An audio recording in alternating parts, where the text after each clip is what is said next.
Guys, मैं अजय मीना स्वागत करता हूं आपका आपके अपने YouTube channel study with AJ agro में। गाइस, अगर आपने अभी तक इस यूट्यूब चैनल को सब्सक्राइब नहीं किया है और अगर नए हो तो चैनल को कर दीजिए सब्सक्राइब, साथ में बेल आइकन को कर दीजिए प्रेस, जिससे मेरे द्वारा डाले जाने वाले वीडियो के नोटिफिकेशन आपको टाइम टू टाइम मिलते रहे। गाइस, आज के वीडियो लेक्चर में हम मौसम और जलवायु या फिर वेदर एंड क्लाइमेट का पार्ट 2 देखेंगे। पहले पार्ट हमने देख लिया है, उसका लिंक मैं आपको डिस्क्रिप्शन बॉक्स में प्रोवाइड कराऊंगा। आप वहां से उस लिंक पर क्लिक करके वीडियो को देख सकते हो। तो स्टार्ट करते हैं आज का अपना वीडियो। तो इस वीडियो में हम देखेंगे मौसम एवं जलवायु के तत्व एवं उनका फसलों पर प्रभाव। जो मौसम और जलवायु के जो तत्व होते हैं उनके पर चर्चा करेंगे और उनका फसलों पर क्या क्या प्रभाव होता है इस बारे में हम देखेंगे। तो मौसम और जलवायु के जो तत्व है वो 7-8 तत्व, 6-7 तत्व है और इन सभी को हम एक एक करके विस्तार से चर्चा करेंगे। और जो आज का जो अपना जो रहेगा उसमें हम इसका पहला जो टॉपिक है उसको पढ़ेंगे, सौर विकिरण को। तो स्टार्ट करते हैं आज का अपना वीडियो। तो जो मौसम एवं जलवायु के तत्व एवं फसलों पर प्रभाव, जो मौसम एवं जलवायु के जो तत्व होते हैं उनका जो फसलों पर प्रभाव होता है इसके बारे में थोड़ा जान लेते हैं।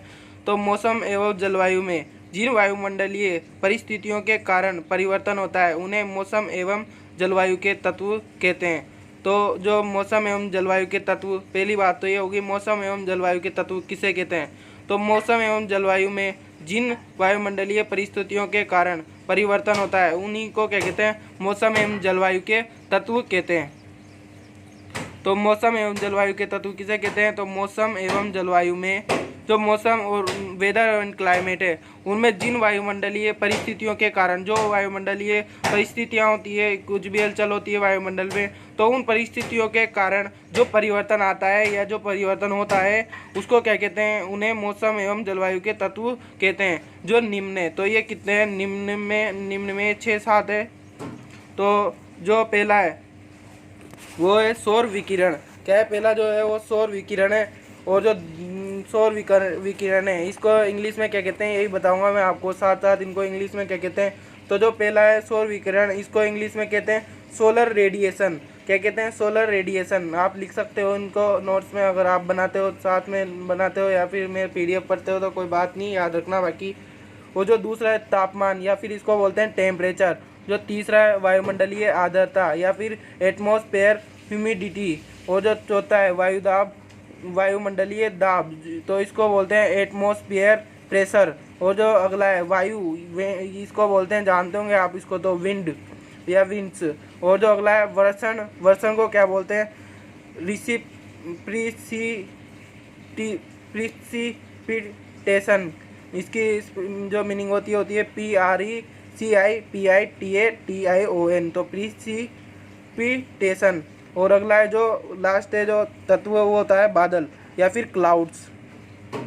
तो इनके बारे में हम एक एक करके चर्चा करते हैं। पहले थोड़ा और देख लेते हैं जो मौसम एवं जलवायु के दो तत्व फसलों पर प्रभाव पड़ते हैं उसके बारे में भी हम देख लेते हैं।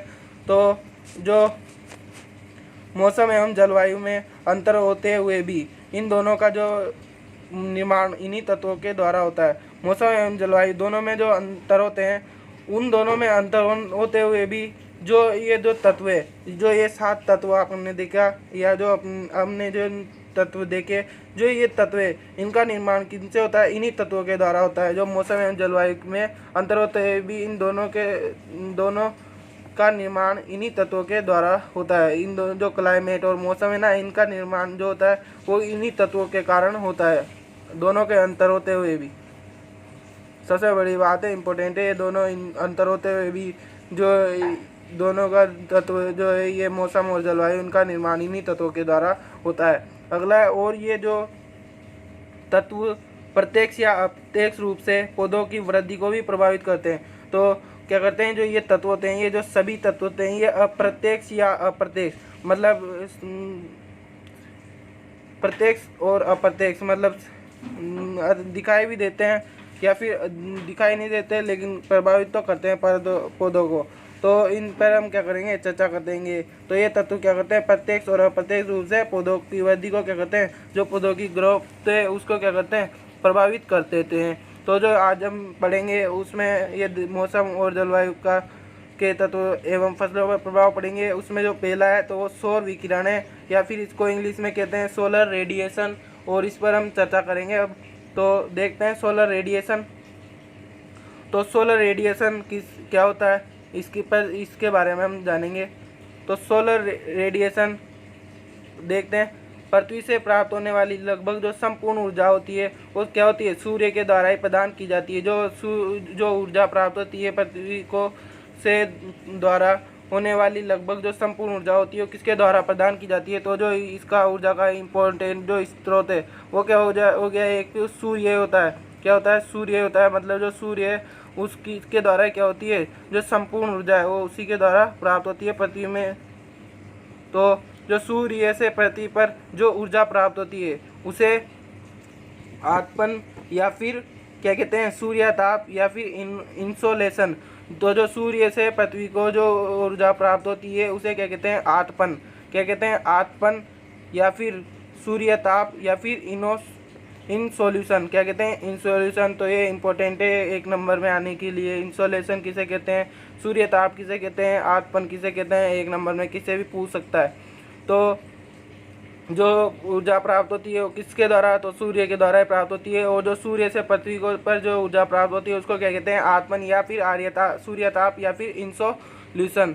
अगला है, वायुमंडल में होने वाली सभी भौतिक क्रियाएं सौर विकिरणों से ऊर्जा प्राप्त करके संचालित होती है। और जो वायुमंडल में जो होती है, जो सभी भौतिक क्रियाएं होती है वो सभी क्या होती है, सौर विकिरणों से ऊर्जा प्राप्त करके ही क्या होती है, संचालित होती है। जो सौर विकिरण होती है उनसे क्या करती है, ऊर्जा प्राप्त करके ही क्या होती है, आगे अपना काम करती है। तो जो भौतिक क्रियाएं वो सौर विकिरणों से ऊर्जा प्राप्त करके संचालित होती है, आगे अपना काम करती है। जैसे प्रकाश संश्लेषण, वाष्पन, मृदा एवं वायु का गर्म होना आदि क्रियाएं ऊर्जा द्वारा ही संपन्न होती है। तो जो प्रकाश संश्लेषण है और वाष्पन है एवं मृदा और एवं वायु का गर्म होना, ये सभी क्रियाएं आदि जो क्रियाएं हैं ये ऊर्जा के द्वारा ही क्या होती है, संपन्न होती है। प्रकाश संश्लेषण, वाष्पन, मृदा एवं वायु का गर्म होना आदि क्रियाएं भी क्या होती है, वो इन सौर विकिरणों के कारण ही क्या होती है, संपन्न होती है। अब जो सौर विकिरण है इनका जो प्रभाव पड़ता है उनके संपन्न होती है। अब इनको एक एक करके हम चर्चा करेंगे। तो जो पहला है इसमें जो सौर विकिरण है इसमें जो पहला है वो है प्रकाश की गुणवत्ता या क्वालिटी ऑफ लाइट। जो इसमें पहला है वो क्या है, प्रकाश की गुणवत्ता या फिर क्वालिटी ऑफ लाइट। तो क्वालिटी ऑफ लाइट को हम पढ़ लेते हैं या प्रकाश की गुणवत्ता कह दो, तो इस पर चर्चा करते हैं। तो जो प्रकाश में जो उपस्थित पराबैंगनी किरणें जब भूमि पर पहुंचती है तो ये क्या करती है, पौधों पर इनका क्या होता है, हानिकारक प्रभाव पड़ता है। जो प्रकाश में उपस्थित पराबैंगनी किरणें होती है, क्या होती है, पराबैंगनी किरणें जब पृथ्वी पर पहुंचती है तो ये क्या करती है, अपना हानिकारक प्रभाव किस पर दिखाती है, पौधों पर दिखाती है। जो प्रकाश में उपस्थित पराबैंगनी किरणें जब भूमि में पहुंचती है तो ये पौधों को हानिकारक प्रभाव दिखाती है। इसके प्रभाव से पौधों की कोशिकाएं छोटी रह जाती है। जो इसका पराबैंगनी जो किरणें होती है उनका क्या प्रभाव पड़ता है पौधों पर, तो पौधों की जो कोशिकाएं हैं वो छोटी रह जाती है। और जो पौधों की वृद्धि है, जो पौधों की ग्रोथ है वो भी क्या रह जाती है, रुक जाती है, कम हो जाती है। पौधों की वृद्धि रुक जाती है, बीजों का अंकुरण नहीं हो पाता है और जड़ों का विकास नहीं हो पाता है, जड़ें नहीं बन पाती है। और पत्तियों की आकृति क्या हो जाती है, प्रभावित हो जाती है। जो पत्तियों का शेप है उसमें भी क्या आ जाता है, बदलाव आ जाता है, परिवर्तन आ जाता है। अगला पॉइंट है प्रकाश की लाल किरणें। प्रकाश संश्लेषण अंकुरण को सर्वाधिक प्रभावित करते हैं। और जो प्रकाश की लाल किरणें होती है, जो प्रकाश की लाल किरणें होती है, 7 किरणें होती है प्रकाश की, तो जो उनमें से लाल किरणें तो जो वो क्या करती है, प्रकाश संश्लेषण और जो अंकुरण है उसको क्या करती है, सर्वाधिक प्रभावित करती है। सर्वाधिक प्रभावित क्या करती है, प्रकाश संश्लेषण को और अंकुरण को, दोनों को जो है उन दोनों को क्या करती है, बहुत ज़्यादा प्रभाव दिखाती है। आगे अगला पॉइंट जो इसमें सौर विकिरण में ही है भी, तो भी लिख रखा है मैंने। तो प्रकाश की तीव्रता या जो इसको बोलते हैं इंटेंसिटी ऑफ लाइट, क्या बोलते हैं इसको, इंटेंसिटी ऑफ लाइट, इंग्लिश में इंटेंसिटी ऑफ लाइट बोलते हैं। तो इस पर चर्चा करते हैं। तो जो प्रकाश की तीव्रता प्रकाश संश्लेषण के माध्यम से ही पौधों की वृद्धि को प्रभावित करती है। जो प्रकाश की तीव्रता होती है वो भी क्या होती है, प्रकाश संश्लेषण के माध्यम से ही। तो प्रकाश संश्लेषण के माध्यम से ही क्या करती है, भी पौधों की वृद्धि को क्या करती है, प्रभावित करती है। प्रकाश की तीव्रता प्रकाश संश्लेषण के माध्यम से क्या करती है, पौधों की वृद्धि को प्रभाव करती है, प्रभावित करती है। अगला पॉइंट है इसमें, जहाँ प्रकाश की तीव्रता अधिक होती है वहाँ पौधों में शोषण की दर क्या हो जाती है, अधिक होती है, और पौधे शोषण की दर एवं प्रकाश संश्लेषण की दर समान होती है। जहाँ पर क्या होता है, प्रकाश की जो तीव्रता होती है वो अधिक होती है, तो वहाँ पर जहाँ पर देखो प्रकाश की तीव्रता अधिक होगी तो वहाँ पौधों में शोषण की दर भी क्या होती है, अधिक होती है, और पौधे शोषण की दर एवं प्रकाश संश्लेषण की दर क्या होते हैं, समान होती है। तो जो जहाँ पर प्रकाश की तीव्रता अधिक होगी वहाँ पर क्या हो जाएगा, पौधों में शोषण की दर भी क्या हो जाएगी, अधिक हो जाएगी, और इससे क्या होगा, जो शोषण दर है और जो प्रकाश संश्लेषण की दर है वो क्या हो जाएगी, इक्वल हो जाएगी, बराबर हो जाएगी। अगला है प्रकाश की अवधि। तो जो ये प्रकाश की अवधि है ये इम्पोर्टेंट है, आपके 11th क्लास में भी और जेट में ICAR BHU के लिए भी एक इम्पोर्टेंट टॉपिक बनता है यहाँ से। तो जो प्रकाश की अवधि है या फिर जो ड्यूरेशन ऑफ लाइट है वो क्या है, ये भी इम्पोर्टेंट टॉपिक है आपके लिए, जेट के लिए भी इम्पोर्टेंट है।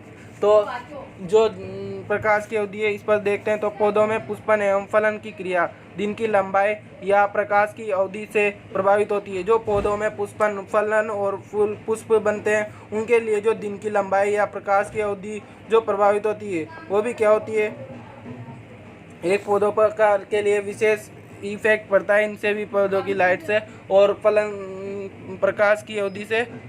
तो इस पर भी हम चर्चा करते हैं थोड़ा और। तो और पौधों में इस गुण से को क्या कहते हैं, प्रदीप्तिकालिता कहते हैं। जो पौधों में पुष्पन एवं फलन की क्रिया दिन की लंबाई या प्रकाश की अवधि से प्रभावित होती है, और पौधों में इस गुण को क्या कहते हैं, प्रदीप्तिकालिता कहते हैं। तो प्रदीप्तिकालिता भी क्या होती है, एक इम्पोर्टेंट परिभाषा है यहाँ से आपके लिए। तो प्रदीप्तिकालिता किसे कहते हैं, पुष्पन एवं फलन की क्रिया पर जो प्रकाश की अवधि का प्रभाव पड़ता है इसको क्या कहते हैं, दिन, और ये दिन का या जो रात के जो प्रकाश की अवधि रहती है उसका जो प्रभाव पड़ता है तो इसको क्या कहते हैं, पौधों में इस गुण को प्रदीप्तिकालिता कहते हैं, या फिर इंग्लिश में क्या कहते हैं, प्रदीप्तिकालिता को फोटो पीरियोडिज्म कहते हैं। जो क्या कहते हैं, प्रदीप्तिकालिता को फोटो पीरियोडिज्म कहते हैं। याद रखना आप, प्रदीप्तिकालिता को फोटो पीरियोडिज्म कहते हैं। अब प्रदीप्तिकालिता के आधार पर पौधे जो होते हैं उनको क्या करा गया है, 4 भागों के में बांटा गया है। तो जो प्रदीप्तिकालिता होती है उसके आधार पर जो पौधे हैं उनको क्या करा गया है, 4 भागों में बांटा गया है। तो जो कौन कौन से इनको देखते हैं। तो जो पहला है वो है अल्प दिवस या अल्पसेपी पौधे। तो जो पहला है वो क्या है, अल्प दिवस या फिर अल्प सेपी पौधे। और जो दूसरा है वो क्या है, दिवस या फिर दीप्त प्रकाश सेपी पौधे।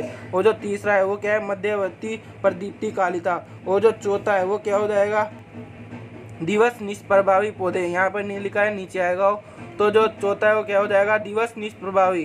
तो जो अल्प दिवस या जो अल्पप्रकाशी सेपी पौधे हैं, अब इन पे एक एक करके देखते हैं। तो जो अल्पप्रकाशी पौधे हैं या फिर लघु दिवस या फिर अल्पप्रकाशी जो सेपी पौधे होते हैं इनको देखते हैं। तो इनको क्या कहते हैं, लॉन्ग डे प्लांट भी कहते हैं, और या फिर शॉर्ट डे प्लांट भी कहते हैं।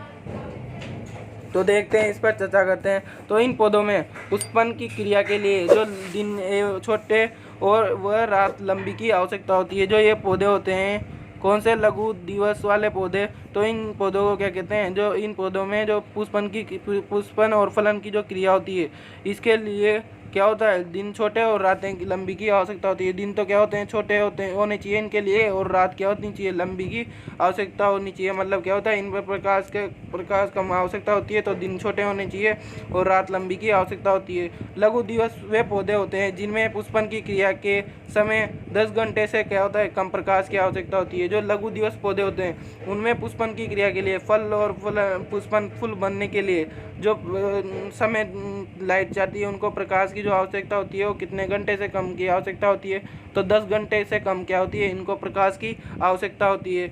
अब हम क्या देखेंगे, इनके उदाहरण देखेंगे और एक पॉइंट और देख लेते हैं पहले। तो इससे अधिक तापमान अगर ये 10 घंटे से अगर ज़्यादा प्रकाश इसको मिलता है, जो इसको कम चाहता है, लेकिन अगर इससे अधिक जो प्रकाश की अवधि मिल गई इनको मिल गए प्रकाश मिलेगा, तो ये क्या करेंगे, जो पौधे हैं अपनी वानस्पतिक वृद्धि क्या होती है, अधिक होने लग जाती है इनकी, और पुष्पन क्या हो जाता है, जो समय पुष्पन का जो समय वो क्या हो जाता है, बदल जाता है। तो जो इससे अधिक प्रकाश अवधि मिलने पर क्या होता है, पौधों की वानस्पतिक वृद्धि क्या हो जाती है, प्रभावित होती है, और पुष्पन का समय बदल जाता है। जो इसके उदाहरण है वो क्या है, उष्ण कटिबंधीय पौधे। और जो उष्ण कटिबंधीय पौधे हैं उनमें क्या क्या आते हैं, तो धान आता है, मतलब चावल आता है, ज्वार आता है, मक्का आता है, बाजरा आता है, सोयाबीन आता है, मूंग, और इसके अलावा भी कई अन्य हैं।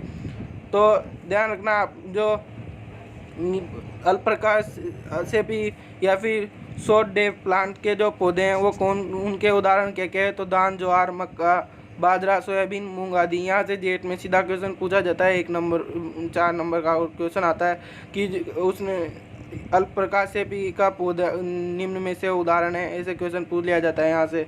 अगला है दीर्घ दिवस या दीर्घ प्रकाश सेपी पौधे। तो अगला क्या है, दीर्घ दिवस या फिर दीर्घ प्रकाश सेपी पौधे। तो इन पौधों में पुष्पन एवं फलन की क्रिया के लिए क्या होता है, लंबे दिन व छोटी रातों की आवश्यकता होती है। तो जो दीर्घ प्रकाश से भी पौधे हैं, तो इन पौधों के लिए क्या होते हैं, पुष्पन और फलन की क्रिया के लिए क्या होता है, जो प्रकाश होते हैं उसके लिए लंबे दिन और छोटी रातों की आवश्यकता होती है। उसमें क्या था, तो उसमें क्या था, तो उसमें था कि जो छोटे दिन और लंबी रातों की आवश्यकता होती है। इसमें क्या होता है, लंबे दिन और छोटी रातों की आवश्यकता होती है। अगला पॉइंट देखते हैं अब इसका। पौधे दिवस, वो दीर्घ दिवस वह पौधे होते हैं जिनमें क्या होता है, पुष्पन की क्रिया के समय जब फूल और फल बनते हैं, तो पुष्पन की जो फूल बनने की जो क्रिया होती है उसके लिए क्या होता है, 14 घंटे से अधिक प्रकाश की आवश्यकता होती है।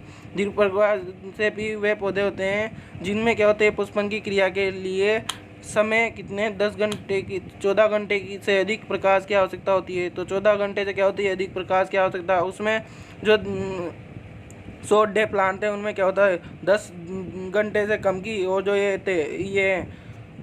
दीर्घ दिवस या दीर्घ प्रकाश से पौधे या लॉन्ग डे प्लांट, तो इनमें क्या होता है, 14 घंटे से अधिक प्रकाश की आवश्यकता होती है। अब इसमें कम प्रकाश अवधि मिलने पर पौधों का पुष्पन का समय क्या हो जाता है, बदल जाता है, और पौधों की वानस्पतिक वृद्धि होने लग जाती है। और इसके जो उदाहरण है वो क्या है, शीत कटिबंधीय पौधे, गेहूँ, जौ, जई, आलू, चुकंदर। तो जो प्रकाश की अवधि अगर अधिक मिलेगी तो उससे क्या होता है, पौधों का पुष्पन और जो समय है, जो पौधों में पुष्पन और जो फल बनने का समय, ये पुष्पन लगने का समय वो क्या हो जाता है, बदल जाता है, और वानस्पतिक वृद्धि तो अधिक होने लग जाती है और पुष्प नहीं बनते हैं, जिससे फलन भी देरी से होता है। तो इसके जो उदाहरण है वो क्या है, शीत उस कटिबंधीय पौधे, गेहूँ, जौ, जई, आलू, चुकंदर, मतलब शीत ऋतु में उगाई जाने वाली फसलें।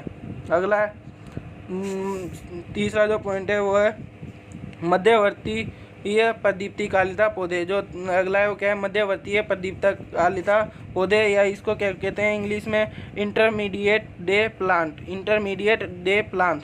तो जो बीच की श्रेणी में आती है, जो मध्यवर्ती प्रदीप्ति कालिता पौधे, इन पर चर्चा करते हैं। तो इन पौधों में पुष्पन एवं फलन की क्रिया के लिए एक निश्चित प्रकाश की अवधि, और जो अवधि है वो कितने 12 से 14 घंटे की आवश्यकता होती है। एक निश्चित प्रकाश की अवधि होती है इस 12 से 14 घंटे की, जो इससे ज़्यादा या कम होने पर क्या होता है, पुष्पन की क्रिया पर क्या नहीं होती है या फिर बदल जाती है। तो जो इन पौधों में पुष्पन एवं फलन की क्रिया के लिए एक निश्चित क्या होती है, टाइम पीरियड की आवश्यकता होती है। प्रकाश के लिए टाइम पीरियड की आवश्यकता होती है। तो पौधों के पुष्पन और फलन की क्रिया के लिए क्या होता है, निश्चित प्रकाश की अवधि 12 से 14 घंटे, ध्यान रख लेना आप, यहाँ नीचे लिख रहा है, ये आवश्यकता होती है। इससे ज़्यादा या कम होने पर क्या होता है, फल पुष्पन की क्रिया पर क्या हो जाता है, विपरीत प्रभाव पड़ जाता है या फिर नहीं होती है। और जो इसका अगला पॉइंट है वो है, जैसे गन्ने में 12 घंटे से अधिक कम व 14 घंटे से अधिक प्रकाश मिलने पर पुष्पन की क्रिया नहीं होती है। तो जो अगला पॉइंट है वो क्या है, जैसे गन्ने में तो गन्ने का जो प्लांट है या फिर जो गन्ने की जो फसल है उसमें क्या होता है 12 घंटे से कम या 14 घंटे से अधिक प्रकाश मिलने पर जो पुष्पन की क्रिया हो जाती है वो नहीं हो पाती है, विपरीत प्रभाव पड़ जाता है इसका प्रकाश की अवधि का, तो वो नहीं हो पाती है इसमें। और इसीलिए गन्ने की किस्मों का विकास गन्ना प्रजनन संस्थान कोयम्बटूर में किया जाता है, क्योंकि यहाँ प्रकाश की अवधि 12 से 14 घंटे होती है। और यही कारण है कि जो गन्ने का जो प्रजनन संस्थान है वो कहाँ है, कोयम्बटूर में, तमिलनाडु में। और वहाँ पर ही क्या करा जाता है, जो इसकी किस्मों का विकास किया जाता है वहाँ, क्योंकि वहाँ पर इसके अनुकूल क्या होता है, टेम्परेचर निश्चित होता है, उसके अकॉर्डिंग ही टाइम वहाँ टेम्परेचर वहाँ पे मिल जाता है या फिर प्रकाश की अवधि मिल जाती है। तो गन्ने की किस्मों का विकास कहाँ होता है, गन्ना प्रजनन संस्थान कोयम्बटूर तमिलनाडु में। याद रखना, गन्ना प्रजनन संस्थान कहाँ है पूछ सकता है 1 नंबर में। और किया जाता है क्योंकि वहाँ पर क्या होता है, जो प्रकाश की अवधि होती है वो 12 से 14 घंटे होती है। और जो लास्ट है वो क्या है, इसका दिवस निवेश प्रभावी पौधे। और जो लास्ट है या फिर अगला है दिवस निवेश प्रभावी पौधे। तो प्रकाश की अवधि का जो प्रभाव पड़ता है या फोटो पीरियडिज्म का जो लास्ट है वो क्या है, दिवस निष्प्रभावी पौधे या डे नेचुरल प्लांट क्या कहते हैं इंग्लिश में, तो डे नेचुरल प्लांट। तो इन पौधों में जो पुष्पन या फलन की क्रिया होती है, पुष्पन की जो फूल लगने की जो क्रिया होती है, उस पर प्रकाश की अवधि का क्या होता है, प्रभाव नहीं पड़ता है। मतलब या तो कम मिल जाए या ज़्यादा मिल जाए, इसका क्या होता है, इन पौधों पर कोई प्रभाव नहीं पड़ता है। इसलिए इनको क्या कहते हैं, दिवस निष्प्रभावी पौधे डे नेचुरल प्लांट कहते हैं। मतलब दिन की अवधि और प्रकाश की अवधि का कोई प्रभाव नहीं पड़ता है इसके पर। इसके जो उदाहरण हैं वो हो जाएंगे कपास, सूरजमुखी, टमाटर, मटर व धान की कुछ किस्में। तो इन पौधों पर पुष्पन की क्रिया का क्या होता है, कोई प्रभाव नहीं पड़ता है, अवधि का कोई प्रभाव नहीं पड़ता है, इसीलिए इन्हें दिवस निष्प्रभावी पौधे कहते हैं या डे नेचुरल प्लांट कहते हैं। और जो इसके उदाहरण है वो कपास है, सूरजमुखी है, टमाटर है, मटर है और धान की कुछ वेराइटीज़ है। क्या है, धान की कुछ वेराइटीज़ है। तो अगर आपको मेरा ये वीडियो अच्छा लगा है तो लाइक करें, साथ में कमेंट करें और अपने दोस्तों के साथ ज़्यादा से ज़्यादा शेयर करें। अगले वीडियो लेक्चर में हम इसका अगला टॉपिक देखेंगे, तापमान या फिर टेम्परेचर। और इनके नोट्स के लिए आप हमारे व्हाट्सएप ग्रुप, टेलीग्राम ग्रुप से ज्वाइन हो जाइए, वहाँ पे आपको इनके नोट्स मिलते रहेंगे। साथ में आप हमारे इंस्टाग्राम और फेसबुक ग्रुप से भी ज्वाइन हो सकते हैं। धन्यवाद, थैंक यू, मिलते हैं नेक्स्ट।